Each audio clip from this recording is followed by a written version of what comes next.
In Colossians 3:12 and 13, it says, "Clothe yourselves with tender-hearted mercy, since God chose you to be the holy people He loves. You must clothe yourself with tender-hearted mercy, kindness, humility, gentleness, and patience." We need to make allowance for each other's faults, because you have them and I have them, and forgive anyone who offends you. Now that's deep. I don't know about you, but I get easily offended, and maybe that's the Italian in me. And when that happens, you don't see the good side of Vito. You see the natural side of, like the Italians would say, "I'm going to break your legs."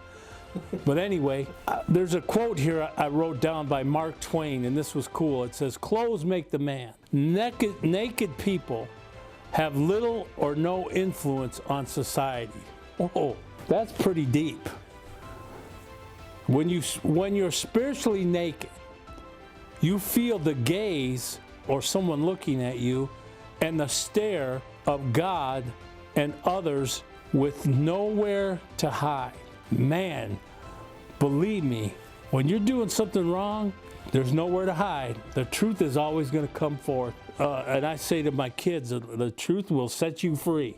The natural human response is to cover up and make excuses for your disobedience and your unbelief. And I think about that from a perspective of us being a believer, and how many times that God demonstrates His love and His mercy in our life, and yet we completely disobey and walk away from the commands that He's given us. And part of being naked as a believer is not putting on, and I was discussing this with my brother Walter, is not putting on the full armor of God. And we can get into another subject on that, but putting the full armor on every day and preparing for battle. It's a sad reality of the times that we live in, that there's a lot of disobedience and there's a lot of unbelief. But just to reiterate something in my own life is, like, I have to come before God every day. And that's why it's important that we renew our mind daily so that it can change our heart. But it says this in Genesis 3:7, "Then the eyes of both of them were open, and they realized they were naked." This was Adam and Eve. So that they sewed fig leaves together and made coverings for themselves. Do you realize that when we're out of the will of God and we're walking in sin, we're naked? And God is asking us to ask for forgiveness and to receive that covering again, putting the clothes of righteousness back on in our lives and receiving the fullness of God walking with us. I want you to think about this, and I wrote this down for myself. I said, "Jesus, how foolish am I to try to hide behind fig leaves when you know it all anyway? I drop my guard before you now. I praise you for your grace. Thank you.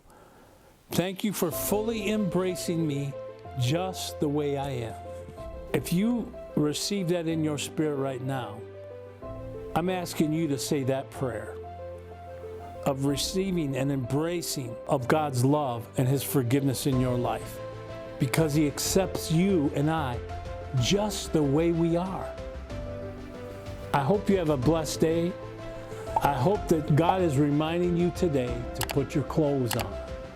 Those clothes of righteousness, those clothes of being in right standing with your Father. God bless you today. Have a blessed day and have a blessed week.